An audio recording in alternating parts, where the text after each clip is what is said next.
नमस्कार, मेरा नाम साधंतिका है और मैं असम प्रांत का हूँ और मैं पूर्णकालीन कार्यकर्ता हूँ। कारीगर जन कुआ है हिंदू सन्देह नाइले, भारतवर्ष हिंदू राष्ट्र हिंदू रे देश। कारीगर जन कुआ है हिंदू सन्देह नाइले, भारतवर्ष हिंदू राष्ट्र हिंदू रे देश। आन देशবোरे जेতিয়া জ্ঞানৰ সন্ধান পোৱা নাই, হেজাৰ জ্ঞানৰ বন্তি জ্বলাই তুলিছিলা পোহৰাই। বিশ্বগুৰু সন্মান পোৱা মাথো তুমি যে দেশ, ভাৰতবৰ্ষ হিন্দু ৰাষ্ট্ৰ হিন্দুৰে দেশ। সুজলা সুফলা শস্য শ্যামলা তুলনা তোমাৰ নাই, ধনৰ সোণৰ ভঁৰাল তোমাৰ পৰিছিল উপচাই। জগ কল্যাণী শান্তি দায়িনী সুন্দৰে দেশ, ভাৰতবৰ্ষ হিন্দু ৰাষ্ট্ৰ হিন্দুৰে দেশ। বিদেশী শত্ৰু লুণ্ঠনকাৰী আঘাত আনিলে কত, হালদি ঘাটি হৰাই ঘাটৰ ৰণ হল অগণিত। কোটি প্ৰাণ বলিদিন দিয়া জিও হিন্দুৰে দেশ, ভাৰতবৰ্ষ হিন্দু ৰাষ্ট্ৰ হিন্দুৰে দেশ। আগবঢ়া আজি হিন্দু যুৱক পাহৰা সকলো ভয়, দেশৰ প্ৰগতি তুমি সাধিবা হোৱা কৃত নিশ্চয়। জীৱন আমাৰ মাথো দুদিনৰ চাচাতে দেশ, ভাৰতবৰ্ষ হিন্দু ৰাষ্ট্ৰ হিন্দুৰে দেশ। কাৰিকৰ জনে কোৱা হে হিন্দু সন্দেহ নাইলে, ভাৰতবৰ্ষ হিন্দু ৰাষ্ট্ৰ হিন্দুৰে দেশ। ভাৰতবৰ্ষ হিন্দু ৰাষ্ট্ৰ হিন্দুৰে দেশ, ভাৰতবৰ্ষ হিন্দু ৰাষ্ট্ৰ हिंदूरे देश। आप सभी लोगों का इस कार्यक्रम पर हार्दिक स्वागत करता हूं। आज अखिल भारतीय वनवासी कल्याण आश्रम के इस मंच से और आसाम प्रांत के कल्याण आश्रम के मंच से मैं आप सभी लोगों को उत्तर पूर्व के एक प्रमुख जनजाति बोडो जनजाति के बारे में कुछ विशेष जानकारी देना चाहता हूं। बोडो जनजाति को बोडो जनजाति के नाम से भी आप लोग जानते हैं और बोडो कछारी के नाम से भी जानते हैं, क्योंकि ये कछारी ग्रुप समूह के एक प्रमुख जनजाति है। और साधारणतः आपको बोडो जनजाति विस्तार पूर्वक सिर्फ आसाम में बसे हुए मिलेंगे। करीब करीब 24 से 25 लाख के आसपास मानते हैं कि बोडो जनजाति की पॉपुलेशन है और हजारों सालों से बोडो जनजाति पूरे पूर्वोत्तर में बसे हुए हैं। यहाँ बोडो जनजाति को भूमिपुत्र के नाम से भी जाना जाता है और ऐतिहासिक तौर पर देखें तो बोडो जनजाति हमारे हिंदू कल्चर से जुड़े हुए हैं। महाभारत के साथ ही यहाँ कुछ मिथकों के तौर पर जो प्रचलन है, एक कछारी समूह जो जनजाति ग्रुप के हैं उसमें, तो वहाँ हम अपने को भीम के वंशज मानते हैं। जो कछारी जनजाति समूह ग्रुप है, बोडो कछारी भी उसी समूह के ग्रुप का है। तो जो आज के दीमापुर है वहाँ पर हिडिंबापुर नाम से एक राज्य हुआ करते थे और दीमापुर को हिडिंबापुर की राजधानी माना जाता था। और जो हिडिंब राजा है उनकी राजकुमारी के नाम थी हिडिंबी, जिनके साथ पांडव पुत्र भीम के शादी हुए थे जब वो वनवास में थे।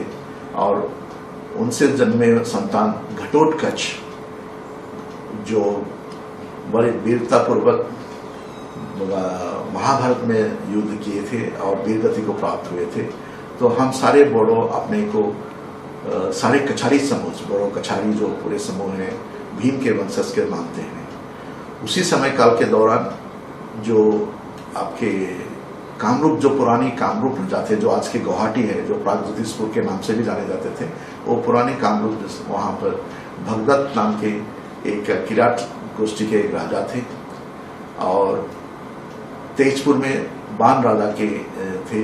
जिस तेजपुर में जो बाण राजा के जो पोते थे अनिरुद्ध, जिनसे कृष्ण के नातिनी की शादी हुई थी। तो इस तरह से अगर इनसे भी जुड़े जाते हैं तो बस हम किरात कछारी गोष्ठी जो है एक जो किरात समूह से आए हैं, ये भी एक कहावत है। अगर सारे जो पूरा एंटायर नॉर्थ ईस्ट में किरात समूह के ही प्राधान्य है, तो कछारी और अन्य जनजाति भी किरात समूह के अंदर है। तो ये जो दो राजा हमने बोले थे, भगदत्त और बाण राजा, ये किरात समूह से थे। तो इसीलिए हम इस तरह से भी अगर हम देखें तो बोडो जनजाति अपने को भारतीय कल्चर, संस्कृति और पौराणिक कहानी जैसे महाभारत के संस्कृति से जोड़ते हैं अपने को। और जो धार्मिक रीति नीति जो बोडोस के बीच में प्रचलित है, जो बोडो रोजमर्रा के कार्यों में जिस तरह से पूजा पाठ करते हैं, रीति नीतियों को मानते हैं, ये सभी चीज़ों पर हिंदू प्रथाओं की बहुत बड़ी प्रभाव देखने को मिलते हैं। और अगर जनसंख्या को अगर हम धार्मिक तौर पर देखने जाए तो करीब करीब 85% बोडो जनजाति हिंदू धर्म फॉलोअर है और करीब 15% के आसपास जो आज के क्रिश्चियन हो गए हैं। और जो मूलतः बोडो जनजाति जिस धर्म को फॉलो करते हैं उसे हम बोलते हैं बाथो। बाथो मीन्स मतलब बा मीन्स 5 और थो मीन्स तत्व, गहरी तत्व, गहराई को बोलते हैं गुथो थो। तो बाथो मीन्स 5 गहरी तत्व। तो बाथो धर्म के हिसाब से ये 5 तत्वों को जिस तरह से वर्णन किया गया है, ये हमारे वैदिक में और हमारे हिंदू स्क्रिप्चर्स में जिस तत्वों को वर्णन किया जाता है कि पंचवटी तत्व जिसको हम कहते हैं, मृत्यु के बाद हम विलीन हो जाते हैं, तो वही तत्व को यहाँ भी सिमिलरिटी देखने मिले गए हैं। कम से 2080 में एक all Assam Bathou association forum में, और उन्होंने जो बुद्धिजीवी बोडो जनजाति में है, उन्होंने कुछ अंधविश्वास जैसे प्रचलित व्यवस्था जिनकी कोई तार्किक आधार नहीं है और जो बिल्कुल अंधविश्वासी जैसे बहुत सारी समाज के रीति नीति थे, उससे उभरने के लिए ये बलि प्रथा से उभर कर आके एक न्यू रिवाइवल बाथो की प्रचलन को लाए हैं, जिसमें अब बाथो मंदिर बनने लगे हैं जिसको बोलते हैं हम थानसाली या बाथोसाली।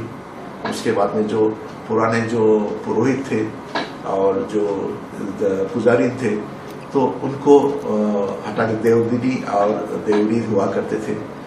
देवड़ी जब पूजा करते थे या देवदिनी जब पूजा करते थे, उन दिनों ये प्रचलन था कि उनके ऊपर आत्माएं चढ़ जाते हैं, देवता चढ़ जाते हैं या देवी चढ़ जाते हैं, और देवी समाधान बताते हैं समाज की, जैसे कि मौसम, बारिश के लिए क्या करना होगा, बारिश आने के लिए ज़्यादा बाढ़ हो जाएगा तो क्या समस्या है, उसकी समाधान कैसे करेंगे।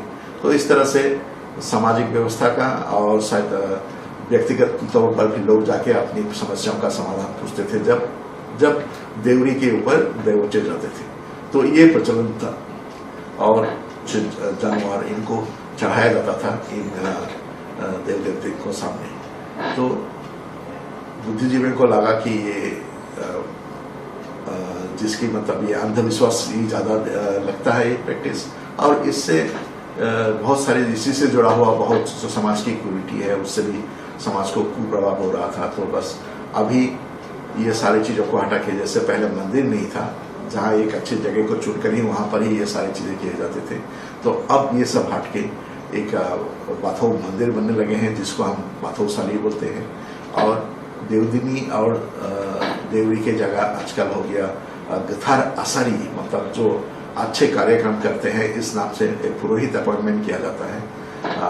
और उसके बाद में बाथो आरोस बोल के एक प्रेयर, मतलब एक प्रार्थना को विकसित किया गया, जिसमें जो पुराने दिनों से चलता हुआ जो भी प्रार्थना जैसा था उनको भी उसमें समाया गया है।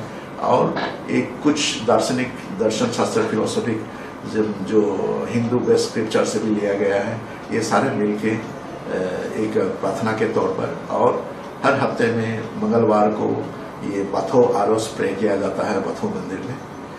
ये प्रचलित प्रथा अभी ले बाथो प्रचलन की वजह से ये माना जाता था कि घर की लक्ष्मी चली जाएगी अगर बर्तनों को, रसोई के बर्तनों को रोज बाहर निकाल के साफ करेंगे तो क्या लक्ष्मी जी चले जाता है। इसीलिए हफ्ते में एक बार ही बर्तन साफ किए जाते थे, इस तरह का नीति नियम था। तो ये सारी चीजें इस तरह से कुप्रथाएं मतलब धीरे धीरे खत्म किया गया।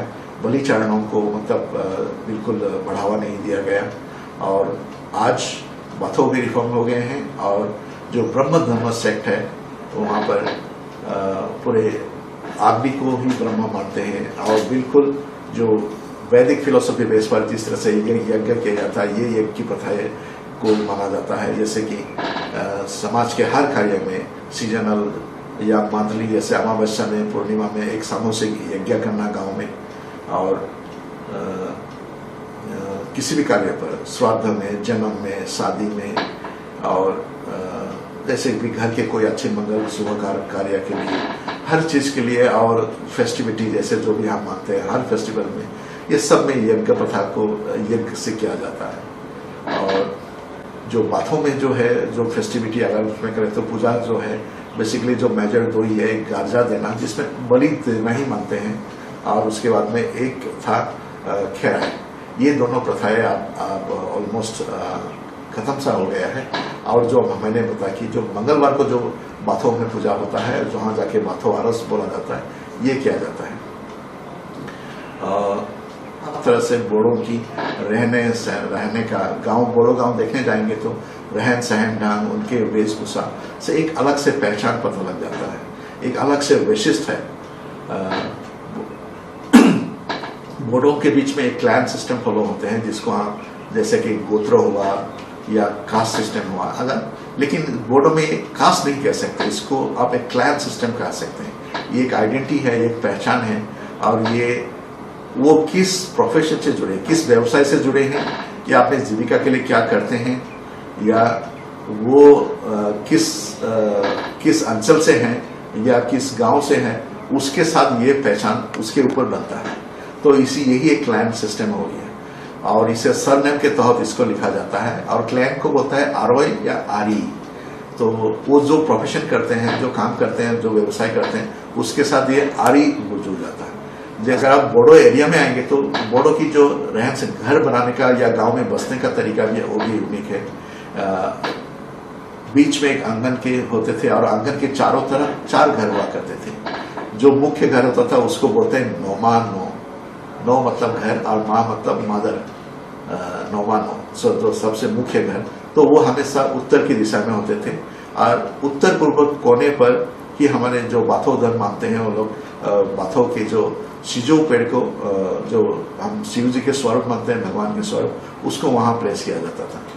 और जो पूर्व की दिशा पे एक भंडार हुआ करते थे सभी, क्योंकि बोडो ज्यादातर किसान होते थे और एक सीजन पे ही खेती करते थे, तो इसीलिए जो अनाज फसल काटने के बाद एक अनाज का भंडार पूरे साल के लिए वहां रखा जाता था, तो उसको कहते थे अनाज भंडार को बाखरी। और जो और एडिशनल अगर रहने के लिए घर चाहिए होता था तो वो होता था आपकी दक्षिण की दिशा की ओर, और रसोई होते थे पश्चिम की ओर। इस तरह से चारों दिशाओं में 4 घर नॉर्मली हुआ करते थे। और ये सारे ट्रेडिशनली ये घर कच्चे होते थे, बांस और मूलतः बांस और एक जंगली घास हुआ करते हैं, जिसको हम बोलते हैं थुरी हमारे बोडो भाषा में, जंगली घास, और उसको आसाम में बोलते हैं इसको खैर। तो ये इनसे ऊपर के छत को बनाया जाता था, और जो दीवार होते थे वो बम्बू के डिजाइन होते थे, उसके ऊपर गोबर और मिट्टी का एक लेप चढ़ाया जाता था, और बाकी मूलतः सारे बम्बू मतलब बांस और घास से ही बनता था। ये कच्चे घर होते थे, और इनकी 4-5 साल काम से ही चलाते हैं, मतलब खेती से ही करते हैं। और मुख्यतः जो खेती है वो चावल ही है, धान की खेती करते हैं, और सीजनल खेती करते थे। और जो घर की जो गांव जो बसते हैं बोडो का, वो घर के चारों तरफ एक बारी नाम से एक थोड़ा सा उनकी जमी होगी, जिसपे सीजनल मतलब सीजनल कुछ सब्जियां उसमें उगाया जाता था, और मौसमवार की तरह रहते थे। सारे बुजुर्गों को या अपने से बड़े की उम्र को सभी को एक संबोधन में बुलाना पड़ता था। आप नाम से नहीं किसी को बुलाते थे, तो बस हमेशा चाचा, मामा, भाई, जीजा, ये कुछ ना कुछ इस संबोधन में सबको बुलाना था। भले बर्थ रिलेटिव ना हो, लेकिन इस तरह से संबोधन में बुलाते थे। और एक बड़ी अच्छी कोऑपरेटिव सिस्टम से ये चलते थे। बहुत सारे गांव के पूरे गांव के अनाज भंडार हुआ करते थे। फसल काटने के बाद सभी परिवारों को इस अनाज भंडार में कुछ आपका दान देना पड़ता था, अनाज मोहन के हिसाब से। तो ये कोऑपरेटिव सिस्टम बहुत अच्छा था। आज भी बहुत सारे गांव में ये प्रचलित है। लेकिन जो मैकेनाइजेशन आ गया, जैसे ट्रैक्टर आ गए खेती की वजह से, उससे थोड़ा सा ये प्रभावित हुए हैं। बेसिकली ट्रेडिशनली अगर हम देखें अतीत में, तो हमेशा जो हाल से ही खेती किया जाता था, इसलिए जो गाय एक अच्छा पशुधन को बहुत केयर से रखा जाता था। गाय की बहुत ख्याल रखा जाता था। गौ हत्या हमारे बोरोज में बहुत महापाप समझे जाते थे। अगर किसी को गलती से भी हाथों गाय की मृत्यु हो जाती थी, तो उसे प्रायश्चित करना पड़ता था, उनके ऊपर जुर्माना लगते थे, और वो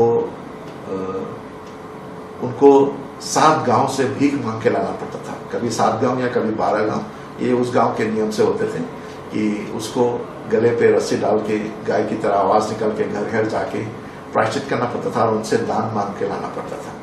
तो जो बोडो बेसिकली सारी ये जो कपड़े जो पहनते हैं, ये सब खुद बुनकर बनाते हैं।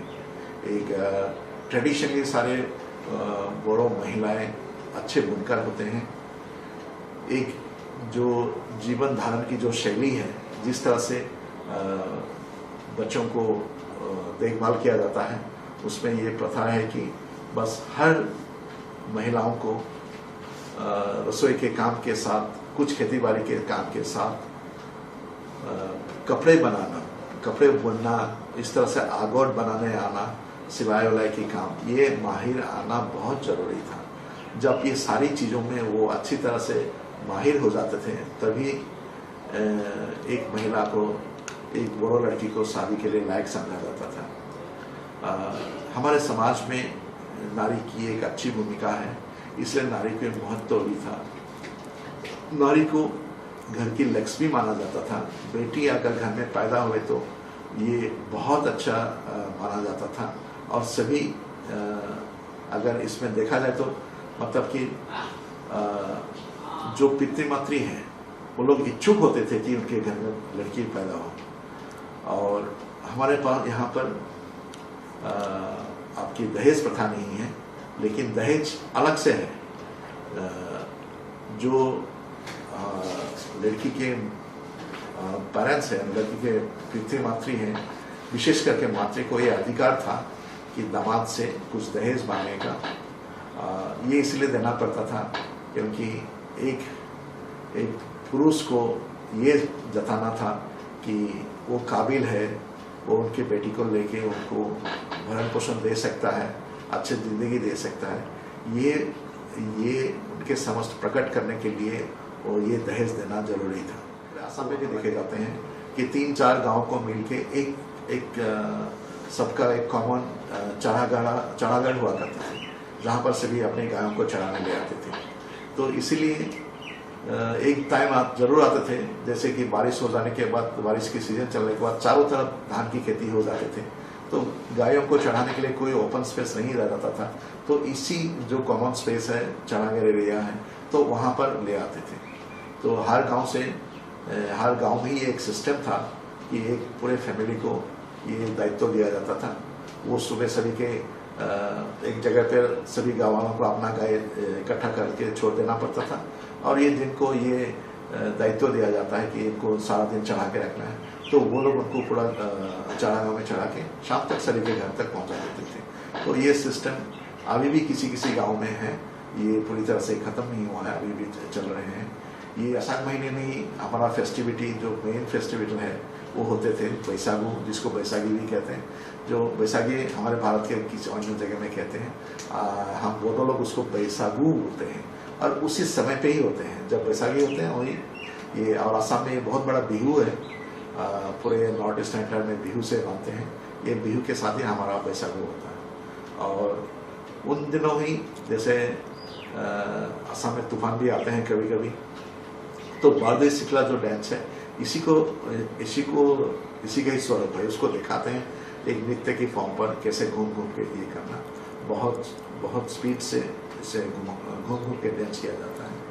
और उसके बाद में खौफी डांस बोलते हैं और असमीज में इसको जापी डांस बोलते हैं। तो जापी डांस असमीज में जैसे हैं और उसमें भी खौफी डांस है। और जो नाग उन्नाई डांस जैसे कि मच्छी कैसे मारते हैं उसके लिए ये है। तो जो मच्छी पकड़ने के लिए जो भी ट्रैप्स हैं, जो लेडीज़ लोग जिस औजार को यूज़ करते हैं वो बम्बू से बनता है, बांस से बनता है। तो वो जिससे वो एक त्रिकोना शेप का होता है और एक तरफ से पानी निकल जाने का और एक तरफ खुला होता है, तो उसको बोलते हैं जेखाई। और जो जहाँ पर वहाँ मछली मिलेगा तो उसमें डाल देते हैं, तो उसको वो एक बास्केट जैसा है वो, लेकिन वो टिपिकल दिखने में वो कलश की तरह है, कलसी की तरह है। तो वो भी बांस से बना हुआ होता है। तो ये एक जेखाई और खोवा ये दोनों लेके एक कोई मछली पकड़ने के स्टाइल में एक नृत्य किया जाता है। ये सारे पारंपरिक नृत्य हैं। और जो म्यूजिकल इंस्ट्रूमेंट जो पारंपरिक नृत्य में गीतों में यूज़ किया जाता है तो वो है आपका बड़े बड़े लंबे लंबे ढोल। उसके बाद में जो आपका जो हम बोलते हैं उसको बांसुरी, तो एक बहुत लंबा लंबा बांसुरी बोडोज में यूज़ होते हैं। उसको बोलते हैं हम हमारे भाषा में इसको बोलते हैं सिपुंग। और जो छोटा छोटा जिसको बोलते हैं ऐसे हम खाम बोडो में बोलते हैं जोठा एंड खाम। तो ये ट्रेडिशनल है। उसके बाद में एक वायलिन है जिसको हम बोलते हैं सेरजा। तो इस बहुत वैरायटी के सेरजा है, डिज़ाइन में बहुत सारे हैं। और सेरजा की भी जो आवाज़ें निकलते हैं वो बिल्कुल यूनिक अलग से है कि जो बोडो पारंपरिक लोकगीत के साथ ही जुड़ा हुआ है ये। तो इसकी बहुत सारे डिज़ाइन हैं। ये सारे जो बेसिक म्यूजिकल यंत्र हुआ जो बोडो यूज़ करते हैं। और इसके बाद अगर हमारे फेस्टिविटी को देखने जाए तो मैंने जैसे बोला कि बैसागु हमारा जो बैसाख के साथ होता है वो मेन फेस्टिवल है जो अप्रैल महीने के बीच में होते हैं, बैसाख के पहला तारीख, जिसके साथ हमारे साल भी शुरुआत होता है। तो यहाँ अगर देखा जाए तो ये जो सालाना कैलेंडर हम जो भारतीय सिस्टम का फॉलो करते हैं पूरे भारत में एक है। तो इसी से पता लगता है कि जो बोडो की हर कल्चर हिंदुत्व से अच्छी तरह से प्रभावित है। और जो दूसरा है दोमासी बोलते हैं, जैसे कि संक्रांति के टाइम पे जो लोरी जो मानते हैं और जो संक्रांति मानते हैं उसी वक्त दोमा हम लोग बोलते हैं दोमासी, मतलब चैत्र के महीना खत्म होते हैं और माघ के महीना शुरू होते हैं। ये जनवरी के 14 के आसपास जो होते हैं। तो यहाँ पर है, इसको असम में भोगाली बिहू भी बोलते हैं, क्योंकि इसके तब तक असम में जो है हम लोग हमारा खेतों की जो आपकी उपज जो भी है उसको हार्वेस्टिंग हो जाता है, फसल को काट लिया जाता है और भंडारों में रख लिया जाता है। और इस सीजन में बहुत सारी सब्जियां भी उगते हैं जो हमारे सर्दी के मौसम के सब्जियां। तो इसलिए यहाँ पर अनाज हर तरह से अपार होते हैं। तो इसीलिए इस फेस्टिवल को खाने की फेस्टिवल, खा के मौज मस्ती करने की फेस्टिवल मनाया जाता है। और दूसरा तो जैसे एक काती बिहू जो होते हैं, काती महीना में जब चारों तरफ खेती कंप्लीट हो जाते हैं और अनाज नहीं आते हैं, और उस वक्त जैसे कि हाथों में मतलब पुराने जो अनाज की भंडार है वो करीब खत्म होने के तौर पर होते हैं और नए अनाज आए ही नहीं है, तो एक वो टाइम एक क्राइसिस का होता है। तो उसी टाइम में कंगाल होते हैं सभी लोग, इसलिए वो काती बिहू होते हैं। और वहाँ पर खेतों में जाकर जहाँ पर धान उगाए हैं लगाए हैं उस खेतों के बीच में बत्ती जलाया जाता है। उस बत्ती में जो हमने बोले थे आपको कि एक फल होता है, उस फल का उसका जो स्किन को निकाल के उसके ऊपर सरसों तेल ला के दिया की तरह यूज़ करते हैं। ये चारों तथा खेतों में इसको जलाया जाता है। इसकी जो विशिष्ट ये है कि कहते हैं कि इसकी एक वैज्ञानिक आधार भी है, क्योंकि इस टाइम धान जब उगने लगते हैं तो उसमें कुछ कीड़े आते हैं, तो अगर खेतों के चारों तरफ बत्तियाँ जला देते हैं तो ये कीड़े उस बत्ती में जाके मर जाते हैं। तो इस प्रथा से खेत को भी कीड़ों से बचाया जाता है, ये मानना है। तो ये तो हुआ हमारे मूलतः जो फेस्टिवल जो सभी हमारे अगर देखने जाते हो सभी हिंदू प्रथा से प्रभावित है। और ये सारे अगर हम देखने जाए तो यही मूलतः मैंने जो विशिष्ट है आपको बताया, क्योंकि समय की भी पाबंदी है इसलिए। और क्या कहें आपसे, जो आज बोडो एक बहुत ऐसे समय पर है, मतलब ये बहुत ही एक क्राइसिस ऐसा है। आज जैसे आप लोग सभी जानते हैं, मतलब कि जो पुराने परंपराएं अच्छी थी वो बहुत सारे परंपराएं अनुकरणीय था, उसको और ये रखे जाते हैं। लेकिन समय के साथ बहुत सारी समस्याएं बोडो एरिया में आए, यहाँ पर उग्रवाद की बहुत सारे मुहिमें चले, समझौते भी हुए। और अभी जैसे कि फाइनली बहुत अच्छा एक समझौता हुआ, और BTR जो आज के जो सरकार वर्तमान में दिल्ली में है उनसे एक अच्छा समझौता हुई, और सारे जो उग्रवाद जो हमारे पड़ोस के देश में बसे हुए थे, वहाँ पर छुपे हुए थे, वो सब बाहर निकाल के आए और भारत के संविधान को मानते हुए सरकार के साथ मतलब देश के लिए आगे बढ़ने के लिए साथ देते हुए काम करने के लिए राजी होकर सब उभर के आए हैं, सामने आए हैं। तो आज इस सिचुएशन में दूसरे कुछ सामाजिक समस्याएं भी हैं, जैसे जो हमारी भूमि की समस्याएं, जनजाति बहुत समय से, हजारों सालों से, पुरखों से अपनी जगह पे जिस जगह पे खेती करते आए हैं वहाँ जमीन की जो पट्टा उठा देने के काम अभी भी बहुत बाकी है। और विशेष करके बांग्लादेशी घुसपैठियों की वजह से जो इलीगल बांग्लादेशी हैं उन घुसपैठियों से सबसे ज़्यादा प्रभावित बोडो जनजाति की औलाद के ऊपर हुआ है, बोडो जनजातियों पर पड़ा है कि उनके जो पुराने खुले जो जमीन पड़े हुए थे, जिन पे चारागाह हुआ करते थे, जो जंगलें थे, जो तालाब हुआ करते थे बारिशों के टाइम, और सर्दियों में सूख जाते थे और बारिशों में तालाब होते थे, मछलियों का भंडार होते। तो ये सारी चीज़ें जो जलाशय है, चारागाह है, ये सारी चीज़ें, जंगलें हैं, ये सारे धीरे धीरे सारे बांग्लादेशी घुसपैठियों द्वारा अतिक्रमण कर लिया गया है। तो इसकी समस्या के समाधान जरूरी है। और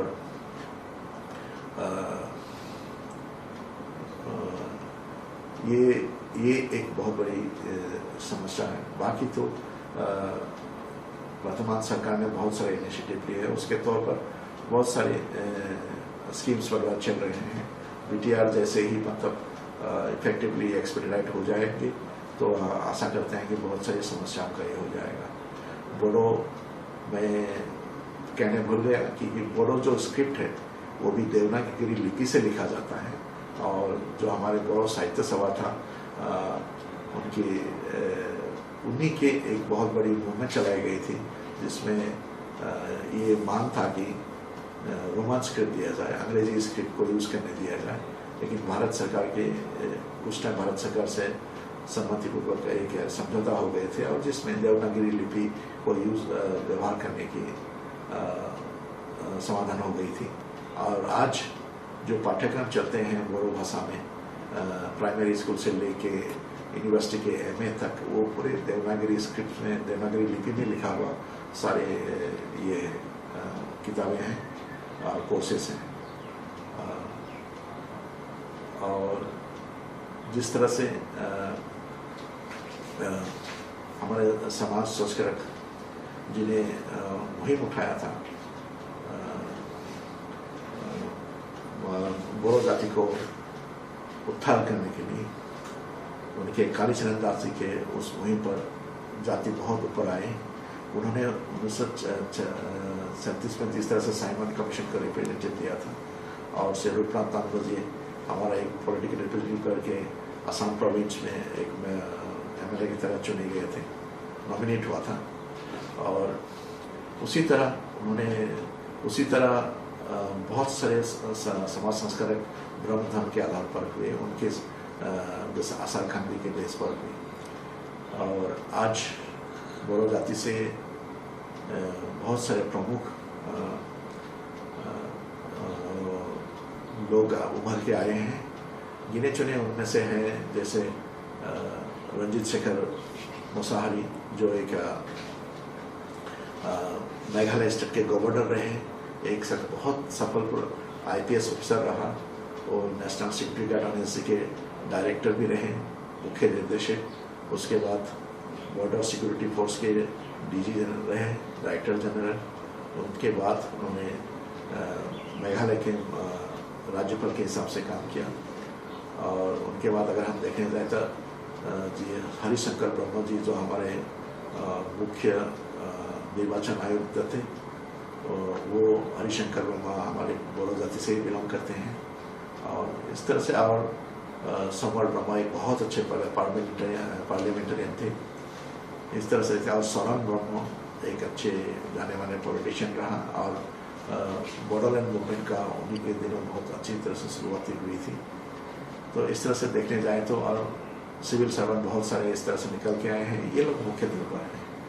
और मैंने इस सीमित समय में आप लोगों को ये सारी विशेष जानकारी देने की कोशिश की। मैं नहीं कह सकता कितना सफल हो पाया हूँ, समय की पाबंदी है। बहुत बहुत धन्यवाद, नमस्कार।